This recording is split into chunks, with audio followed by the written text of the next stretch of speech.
Salut tout le monde, j'espère que vous allez bien. Ici Précis de Réelle Télévision. Et aujourd'hui, comme autrefois, nous avons prévu pour vous un homme de Dieu merveilleux avec un thème aussi délicat intitulé La foi. Si vous êtes passé sur notre chaîne pour la première fois, n'oubliez pas de vous abonner ainsi que de cliquer sur la cloche de notification afin de ne manquer aucune de nos informations. Sans plus tôt tarder, nous tournons la caméra du côté de l'homme de Dieu, Nathan Boukassa, qui sera en train de développer avec nous ce soir. Bonsoir papa. Bonsoir. Comment vous allez? Oui, Dieu le fait grâce, et vous? Ça va, je peux sentir la bonne humeur. Oui, bien sûr. En tout cas, nous sommes contents de vous recevoir sur notre plateau. Est-ce que vous pouvez aider toutes les personnes qui vous suivent à vous présenter, à savoir qui vous êtes, qui se cache réellement derrière le berger Nathan Boukassa? D'accord. Je suis tout enfant de Dieu. Je réponds d'abord au nom de Nathan Boukassa, au Moulangu. Fils de Placide Moulangu et Magui Kiziala, Kakongé. Je suis jeune, serviteur de Dieu, et enfant de Dieu aussi, il faut le préciser, et entrepreneur étudiant. Voilà. Okay. Berger aussi dans le ministère. Voilà. Là, il faut bien le préciser. D'accord. Nous avons précisé que vous êtes berger du ministère. Voilà. Et certainement, plusieurs personnes se demandent de quel ministère il s'agit parce qu'ici en Tunisie, il existe plusieurs ministères. Est-ce que vous pouvez juste aider à tous les internautes et toutes ces personnes qui nous suivent d'avoir une idée sur votre ministère? D'accord, voilà. Nous sommes, je suis berger du ministère Parole de Vie, un ministère qui est pour le moment encore en Tunisie. Nous évoluons, nous avons nos cultes chaque samedi et ça fait au moins une année et demie que nous existons déjà sur Tunis et voilà. Donc c'est un peu ça, c'est que nous sommes. D'accord, vous avez dit que votre ministère s'appelait Parole de Vie. Pourquoi Parole de Vie? Et quelles sont les missions que poursuit votre ministère? D'accord. Pourquoi Parole de Vie? Parce que d'abord c'est Dieu qui nous a inspirés. C'est Dieu qui nous a donné ce nom. Et il m'est arrivé un jour, j'étais en train de prier, et en cherchant l'orientation de l'Éternel, Dieu m'a envoyé dans un livre, un Jean, voilà, un Jean du premier verset jusqu'au troisième, et là où il est figuré Parole de Vie. Donc j'étais frappé tellement par ce nom, je ne pouvais pas m'en passer. À chaque instant que je restais, je pouvais revoir ces noms qui venaient en moi. Et Dieu commençait à me parler par rapport à Parole de Vie, et il m'a dit, voilà un peu, vous allez vous nommer Parole de Vie. Voilà, la mission, s'il faut parler de la mission, premièrement d'abord, c'est annoncer la bonne nouvelle par tous les frères, de toutes les nations de disciples de Dieu. Et la deuxième, de rétablir l'œuvre de la croix au centre des nations. Voilà. D'accord. Chers internautes, on nous a précisé les missions que poursuivent Parole de Vie. Et j'aime toujours vous dire que lorsque nous suivons cette émission, il faut être comme les chrétiens de Béret, toujours avoir sa Bible proche afin d'examiner les Écritures. Parce que notre berger, bien qu'il soit berger, c'est un homme, il peut aussi se tromper. Alors papa, nous sommes en train de parler d'un thème merveilleux que nous avons intitulé la foi. Est-ce que vous pouvez juste nous donner une définition de la foi? Qu'est-ce que c'est la foi? Voilà, la foi, elle est définie à plusieurs manières. Et toutes ces définitions ne se contredisent pas. Voilà. Selon la Bible, dans le livre de Hébreux 11, la Bible est en train de dire la foi est une ferme assurance des choses qu'on espère et une démonstration de celles qu'on ne voit pas. Voilà. Et je pourrais encore enrichir en disant que la foi, c'est croire en Dieu, croire en Jésus. La foi, c'est garder son regard fixé vers l'œuvre de la croix. Amen. Certainement, il y a des symptômes qui nous poussent à dire que quelqu'un est porteur ou porteuse de la foi. Quels sont les symptômes qui montrent réellement qu'une personne a la foi? Voilà. Il y a plusieurs symptômes, selon de chercheurs bibliques, et ils en parlent de plusieurs. Mais moi, aujourd'hui, je nous épargne de citer le tout. Mais je me parler au moins de ces symptômes qui sont des symptômes mères et phares de la vie d'une personne qui a la foi. Premièrement, d'abord, la personne doit être un homme d'amour. Okay. Il doit porter en lui le fruit de l'amour. Il doit porter en lui l'amour, tout court. Et on ne peut jamais parler de la foi sans pourtant parler de l'amour. Et deuxièmement, la persévérance. Un homme de foi, c'est un homme persévère. Un homme qui persévère, peu importe le temps. D'accord. Donc, la foi égale s'il faut le dire, l'amour plus la persévérance. Voilà. Ou bien ces deux entités, ou ces trois entités sont reliées. Bien sûr. D'accord, papa. Maintenant, qu'est-ce qu'on peut dire à toutes ces personnes qui ont perdu la foi? Parce qu'il y a plusieurs personnes, au départ, ils étaient vraiment zélés. Mais chemin faisant, on se rend compte qu'ils sont dépourvus de foi. Qu'est-ce qu'on peut dire à toutes ces personnes qui ont perdu la foi? Voilà, s'il faut dire un mot à toutes ces personnes qui ont perdu la foi, j'aimerais vous dire que celui qui n'a pas la foi est en danger, il est à la merci du diable. Parce que nous devons le dire en vérité que le diable ne cherche pas d'abord d'autre chose, il cherche à éteindre la foi en nous. Voilà pourquoi si nous n'avons pas la foi, et nous ne sommes pas aussi déjà agréables devant l'Éternel. Ouais. Et de un, nous sommes à la merci du diable. De deux, nous ne sommes pas agréés devant Dieu. Il est écrit dans la parole de Dieu, il est écrit ceci, que lorsque le Fils de l'homme viendra, est-ce qu'il trouverait-il la foi? Je me rends compte qu'il n'a pas dit, est-ce que trouverai-je de miracles? Est-ce que trouverai-je des gens qui ont bâti de maisons? Non. Est-ce que trouverai-je la foi? La foi, sans la foi, on ne peut vivre le surnaturel. La foi, c'est l'élément qui attire le Seigneur. Et celui qui se détache de la foi ne vivra jamais le surnaturel et il est à la merci du diable. Donc la foi, c'est le socle de la vie chrétienne. Bien sûr. Et une fois qu'on décide de se retirer ou bien d'être loin de la foi, on est à la merci du diable. Et bien sûr. D'accord, papa. Mais quelles sont les conséquences qui en découlent une fois qu'une personne décide d'abandonner la foi? Quelles sont les conséquences qui sont liées à ça? C'est vrai que vous nous avez parlé du fait qu'il soit à la merci du diable. Mais est-ce qu'il n'existe pas d'autres conséquences qui peuvent en découler? Bien sûr, il existe plusieurs conséquences. Déjà, vous n'êtes pas protégés par Dieu. Parce que la foi, c'est l'un des éléments qui attire aussi la main de Dieu vers nous. Et celui qui perd la foi, comme je le disais tantôt, il est à la merci du diable. Lorsqu'on est à la merci du diable, ça veut dire qu'on s'attend de tout. Il y a tout qui peut nous arriver. Et nous sommes facilement ébranlables, facilement conduits vers le ténèbre. Et il y a un ami qui m'a toujours dit, que si on ne sert pas Dieu, automatiquement, vouloir ou pas, consciemment ou inconsciemment, nous servirons le diable. Donc ça veut dire que si nous ne sommes pas protégés par la foi, nous allons nous retrouver au camp de l'ennemi. Je ne sais même pas comment te l'expliquer, mais au moins, la foi a des conséquences néfastes. Le manque de foi a des conséquences néfastes dans la vie d'un enfant de Dieu.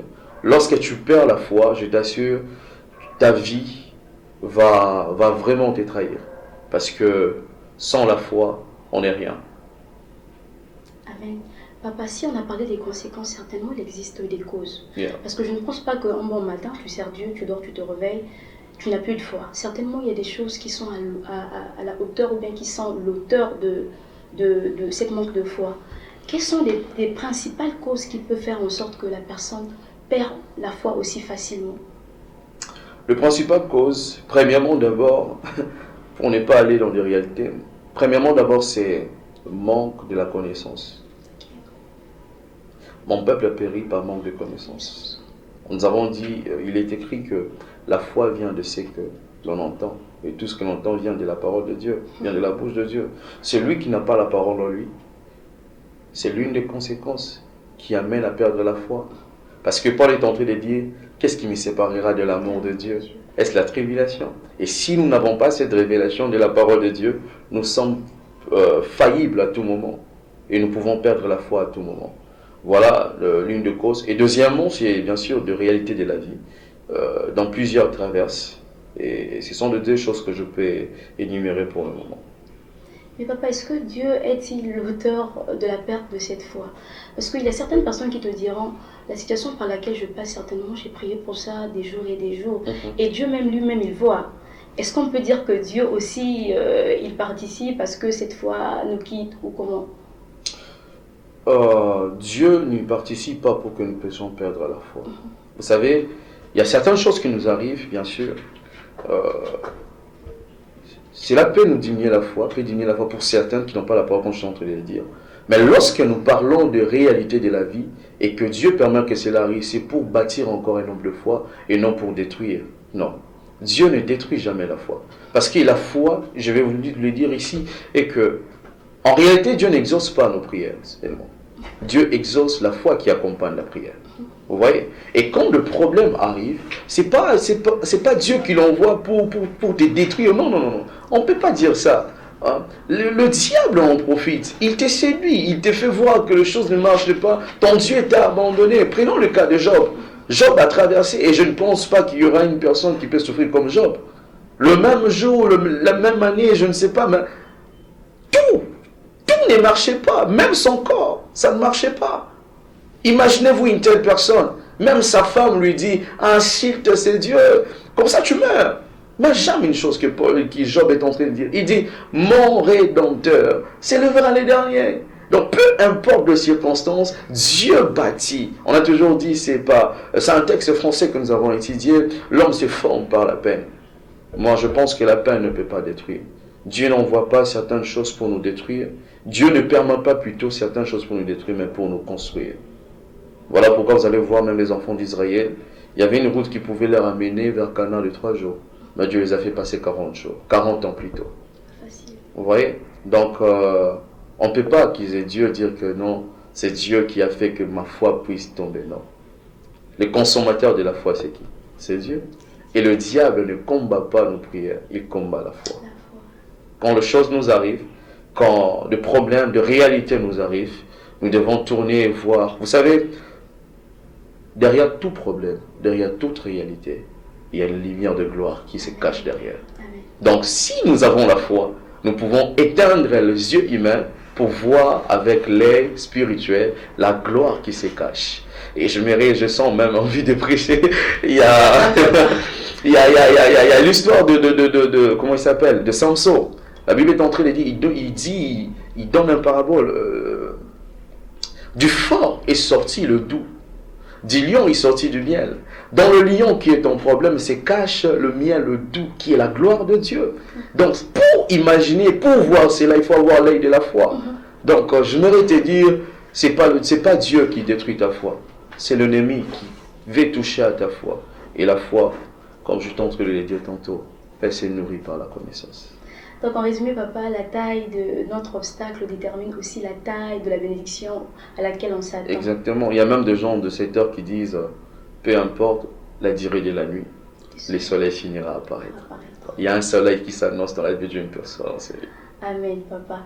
En tant que serviteur de Dieu, vous avez certainement fait face à certaines situations auxquelles votre foi aussi a failli être engloutie. Comment est-ce que vous avez fait pour faire face à cette situation? Parce que plusieurs personnes qui nous suivent, certainement il y a des gens qui passent par des moments très difficiles, des situations où ils n'arrivent même pas à en parler aux gens. Des fois ils sont souriants, mais ils ont des cœurs meurtris, ils ont des cœurs saignants. Comment est-ce que vous avez fait pour vous en sortir de ces situations? Et qu'est-ce que vous pouvez dire à toutes ces personnes aussi?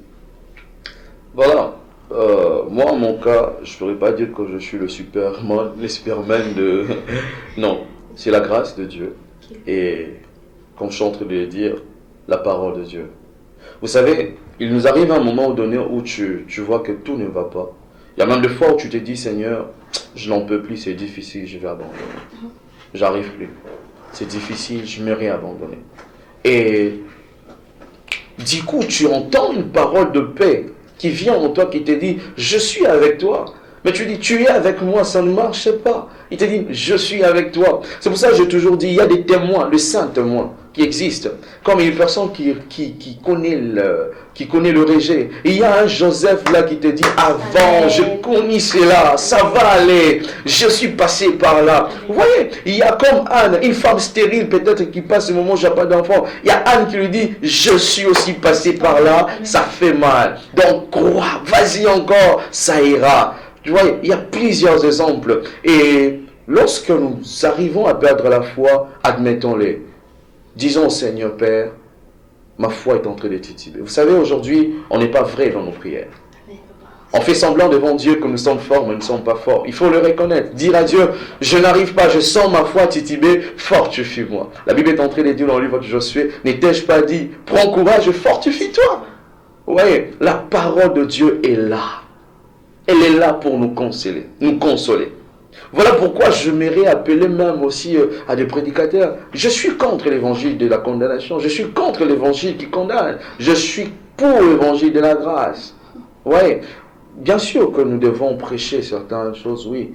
Mais nous devons aussi montrer aux gens que avec Dieu, tout est possible. Tout est possible.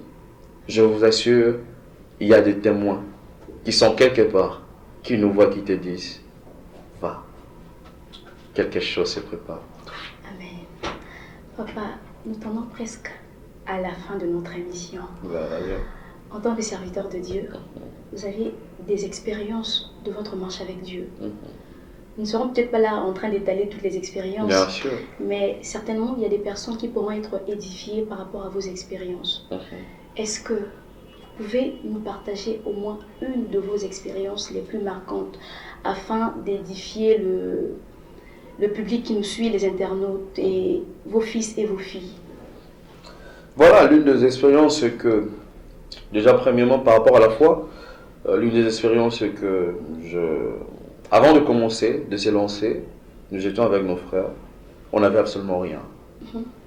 Ni pour le, vous savez comment ça se passe ici, on le paye par jour, par séance, vous payez, et on n'avait absolument rien. Je priais, je disais au Seigneur, aujourd'hui, on priait, on s'est rassemblés au salon, dans mon salon. Je disais au Seigneur, je lui dis, aujourd'hui, on va prendre une salle. Amen. Je n'ai rien, mais je dois, Seigneur. Quelle foi. Je dois, Seigneur. On n'avait rien. J'ai dit à mes collaborateurs, avez-vous quelque chose? Non. Vous avez... Non. Et du coup, Dieu a pourvu à nos besoins. Et je peux vous dire, jusqu'à aujourd'hui, Dieu pourvoit du jour au jour. Il pourvoit. C'est l'un des témoignages que j'en profite même pour en donner. Dieu, je ne sais pas comment ça s'est fait, mais Dieu pourvoit à nos besoins. Par là, qu'est-ce que je veux dire? C'est l'une des choses, des expériences que j'ai eues avec le Seigneur, et que la foi dans ma vie, elle a produit beaucoup de choses. Amen. Beaucoup de choses. Presque tout ce que j'ai, c'est la foi. Ma famille, c'est la foi. Vivre, être dans ces plateaux, c'est la foi. Amen. Voilà pourquoi vous allez voir que dans le livre de Jacques, il est écrit, c'est par la foi que Moïse, c'est par la foi que Noé, c'est par la foi qu'Anne, c'est par la foi qu'Arab. Vous voyez, c'est né que par la foi. Sans la foi, on n'est pas agréable devant Dieu. Par rapport à mon expérience, j'aimerais vous dire que oui, c'est possible. Amen. Peu importe, c'est possible. Amen. C'est un Dieu qui pourvoit. Amen. Nous comprenons que notre papa ne dit juste pas des choses pour nous plaire, mais lui aussi il est passé par là. C'est toujours bien de raconter des expériences que nous rencontrons nous-mêmes. Mais lorsque tu expliques l'histoire d'une personne, tu n'as vraiment pas le poids, sinon la douleur que la personne a ressentie. Yeah. Mais quand une personne te relate la situation par laquelle elle est passée, tu sens qu'elle le dit de tout son cœur. Yeah. D'accord, papa. Alors nous tendons déjà à la fin de notre émission. Quel est votre mot final? En fait, si je peux dire quelque chose, et que je ne sais pas en quoi tu passes, je ne sais pas de problèmes qui te dérangent, je ne sais pas que ce que tu as fait, je ne sais pas ce qui t'arrive, mais je mérite te dire qu'il est encore possible. Amen. S'il y a une prière qui doit monter, ça veut dire qu'il y a un consommateur de nos prières. Amen. S'il y a des choses qui t'arrivent, crois juste dans ton cœur, tu verras la gloire. Jésus est en train de dire à Marthe, il dit que si tu étais là, mon frère n'allait pas mourir. Mais j'aime une chose que Jésus lui dit, il dit, ne t'ai-je pas dit, si tu crois, tu verras la gloire de Dieu. Oui, la foi attire la gloire de Dieu sur la terre. Lorsqu'un homme, vous savez, oh my God, lorsqu'un homme croit de tout son cœur, il est écrit, il suffit d'avoir une foi comme un sévéré pour dire à la montagne, ôte-toi, et cette montagne se ôtera et se jettera à la mer. Moi, je me pose la question, est-ce que la montagne a deux pieds? Est-ce que on peut soulever une montagne? Mais j'ai une bonne nouvelle pour nous. La foi attire la main de Dieu pour déraciner tous les problèmes. J'aimerais te dire, je ne sais pas combien de fois tu as échoué, je ne sais pas combien de fois tu as jeté ton filet, mais cette fois-ci, je te dis, va encore, jette le filet. Dieu va faire quelque chose. Il est écrit, j'ai des projets de paix et de bonheur pour vous. Mais comment les gens ne peuvent pas tenir ces paroles et croire en cela? À ta place, j'aurais dit Amen. Amen. Donc, je voudrais te dire que la foi est ni une des éléments. Vous savez, la foi ne dépend pas, là j'aimerais être vrai, la foi ne dépend pas d'être chrétien. Amen. La femme qui coulait le sang, où est-ce qu'il est écrit qu'il était l'une des disciples bien chrétiens? Non. Le centenier. Avez-vous déjà entendu parler que non, ce centenier était... Il a construit, oui. Il aimait l'œuvre de Dieu, oui. Mais ces centeniers avaient la foi. Ces centeniers avaient la foi. La raison pour laquelle il dit, tu n'es pas important d'arriver chez moi. Dis juste un mot. Juste un mot. Avant qu'un mot de Dieu sorte, la foi fait sortir ce que Dieu n'avait pas prévu de dire. Amen. Vous voyez? Donc, pour ne pas nous prendre long, j'aimerais nous dire, à travers la foi, on peut tout avec Dieu. Que Dieu nous bénisse. Amen, papa. Vous aviez dit dans votre développement, avec la foi, on est à mesure d'ordonner à des montagnes de se jeter. Yeah. C'est quoi cette expression? Parce que plusieurs personnes se demandent, je vais me mettre devant une montagne, je pousse la montagne. Qu'est-ce que ça signifie cette expression-là? La montagne peut juste révéler nos problèmes, tu vois. Ça signifie juste nos problèmes. De problèmes qui sont impossibles à régler par l'effort humain. Vous voyez? Et je prends le cas d'une personne peut-être qui est malade. Une maladie qui te trouble tellement. Incurable.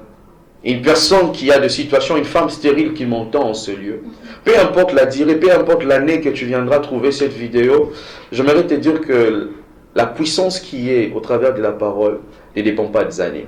J'aimerais te dire une chose, cette stérilité, c'est ça. C'est de ça qu'on parle en montagne. C'est de ça que nous sommes en train de parler. Et lorsque nous avons la foi, nous dirons à cette stérilité, ôte-toi de là, jette-toi dans la mer. Tu vois? Et lorsqu'on parle de la mer, on fait allusion de l'eau. C'est l'eau, n'est-ce pas? Et l'eau, c'est la parole de Dieu. Amen. Lorsque nos problèmes rencontrent la parole de Dieu, Amen. elle disparaît pour être des solutions. Amen. Voilà la foi. Amen.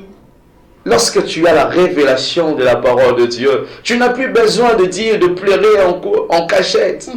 Ah, la foi vient nourrir notre cœur. Je voudrais dire à cet homme, à cette femme, si vous me le permettez, qui ont tellement de problèmes, de dire que au moment où je suis en train de préparer ces instants, le Saint-Esprit pouvait m'enseigner en me disant que, vous savez, plusieurs ont oublié le bienfait que Dieu a fait auparavant. Amen, papa, c'est vrai. Vous voyez? Et il m'a dit de vous le dire ici, que Élie, lorsqu'il est monté à la montagne pour prier pour que la pluie tombe, il a envoyé son serviteur à plusieurs reprises.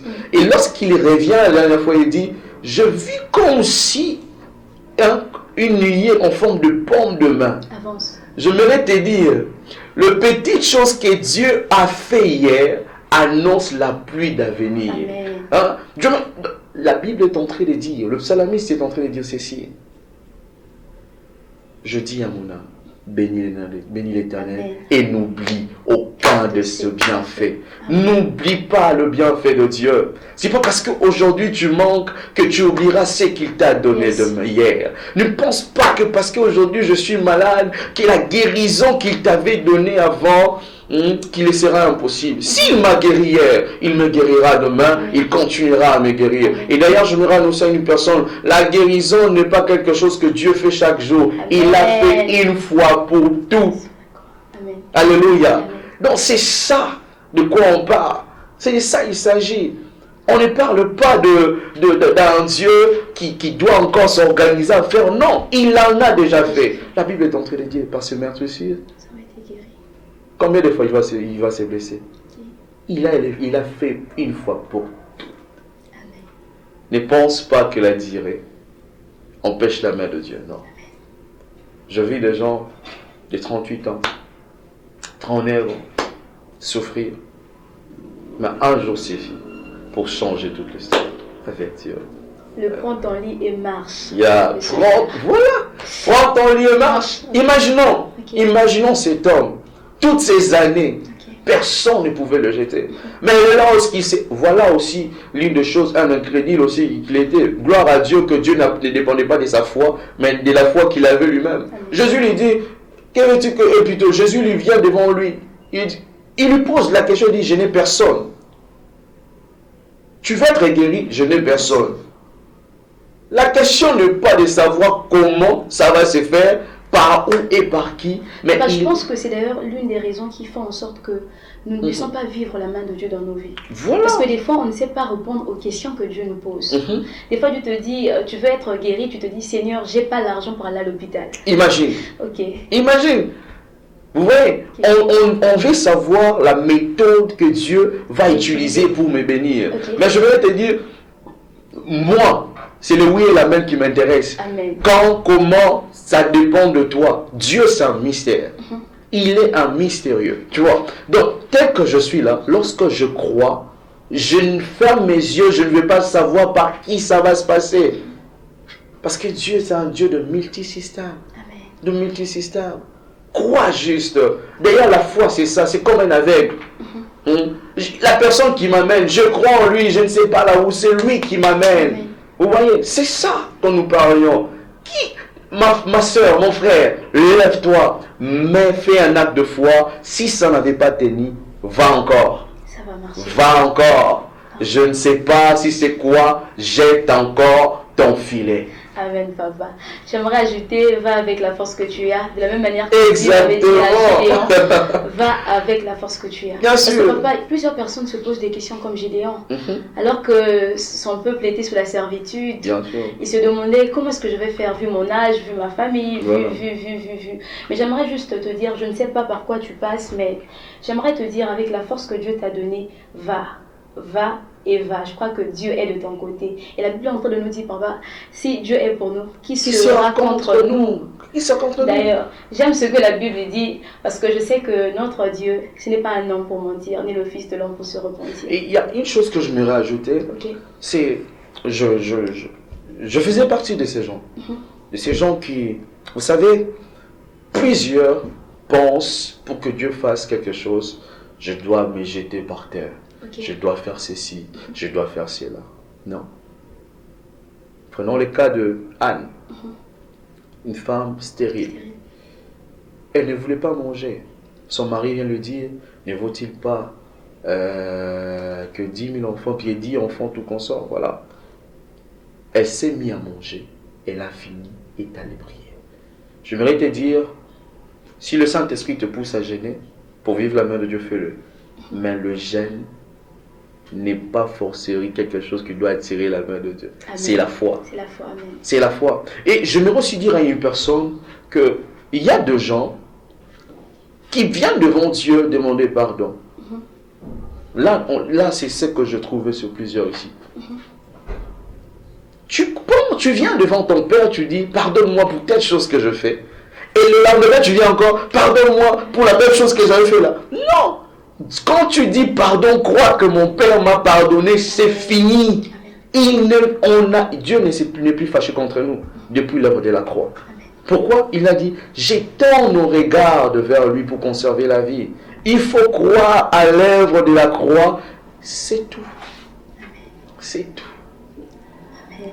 En tout cas, nous avons été bénis par le passage de notre papa Nathan Boukassa. Je ne sais pas si vous avez constaté ça comme moi.